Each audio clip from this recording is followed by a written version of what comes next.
MDI world की जानिब से आपकी खिदमत में हाजिर है अनमोल खजाना। बिस्मिल्लाहिर्रहमानिर्रहीम। अस्सलामु अलैकुम नाजरीन, उम्मीद करते हैं आप सभी लोग खैर और आफियत से होंगे।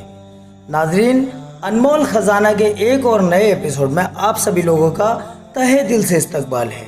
आज के एपिसोड में हम आपको बताएंगे कुरान करीम की सबसे पहली तबाअत यानी छपाई कब हुई। चलिए शुरू करते हैं। नाजरीन, आपको बताना चाहेंगे कि आजकल जो कुरान करीम किताबी शक्ल में हम लोग पढ़ते हैं, ये अल्लाह ताला की तरफ से नाजिल किया गया यानी उतारा गया है। पर इसके नाजिल होने की शक्ल ये थी कि हज़रत जिब्रील अलैहिस्सलाम आप सल्लल्लाहु अलैहि वसल्लम के पास तशरीफ़ लाते थे और कुरान करीम को पढ़कर आप सल्लल्लाहु अलैहि वसल्लम को सुनाया करते थे। फिर आप सल्लल्लाहु अलैहि वसल्लम उसको याद कर लिया करते थे, या फिर वही के लिखने वाले सहाबी हज़रत अब्दुल्ला इब्ने उम्मे मक्तूम रज़ी अल्लाहु अन्हु से उसको पेड़ की छाल पर या चमड़े की किसी टुकड़े पर, किसी तख्ती वगैरह पर लिखवा कर आसमान दुनिया से इस दुनिया में नाजिल होने वाले कुरान करीम को महफूज करा लिया करते थे। फिर जब अल्लाह के प्यारे नबी आप सल्लल्लाहु अलैहि वसल्लम की वफ़ात हो गई और आप इस दुनिया से रुखसत हो गए, तो हज़रत उस्मान गनी रज़ी अल्लाहु अन्हु ने अपनी खिलाफत के दौर में उस वक्त के बड़े बड़े सहाबा रज़ी अल्लाहु अन्हुम को जमा करके उनसे मशवरा किया और फिर कुरान करीम को एक जगह इस वक्त की मौजूदा शक्ल में जमा करवाया। पर उस वक्त कुरान करीम को छापने और प्रिंट करने का हुनर लोगों के पास ना था। उस वक्त लोग चमड़े पर या किसी तख्ती पर, किसी पाक कपड़े वगैरह पर कुरान करीम की आयतों को तरतीब के साथ लिखकर अपने पास महफूज कर लिया करते थे। नाजरीन, आपको ये भी बताते हैं कि कुरान करीम की छपाई का काम कब से शुरू हुआ।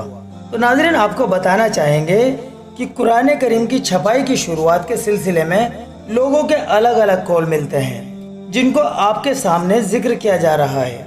नाजरीन, कुरान करीम की तफसीर के सिलसिले में लिखी हुई मारिफुल कुरान नामी मशहूर किताब में है कि सबसे पहले हैम्बर्ग, जो जर्मनी का मशहूर है, उसके अंदर 1113 हिजरी में कुरान करीम की छपाई का काम शुरू हुआ, जिसका एक नुस्खा अब तक दारुल किताब अल मिस्रिया नामी कुतुब खाने में भी मौजूद है। आपको बताना चाहेंगे कि दारुल किताब अल मिस्रिया कुतुब खाना मिस्र का एक मशहूर कुतुब खाना है।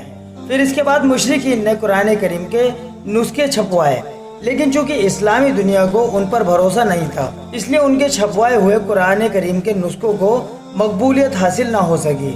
उसके बाद मुसलमानों में सबसे पहले मौलाए उस्मान नामी शख्स ने रूस के शहर सेंट पीटर्सबर्ग में 1787 ईस्वी में एक नुस्खा छपवाया। इसी तरह काजान में भी एक नुस्खा छपवाया गया। 1828 ईस्वी में ईरान के शहर तेहरान में कुरान करीम को पत्थर पर छापा गया, जिसके छपे हुए नुस्खे दुनिया भर में आम हो गए।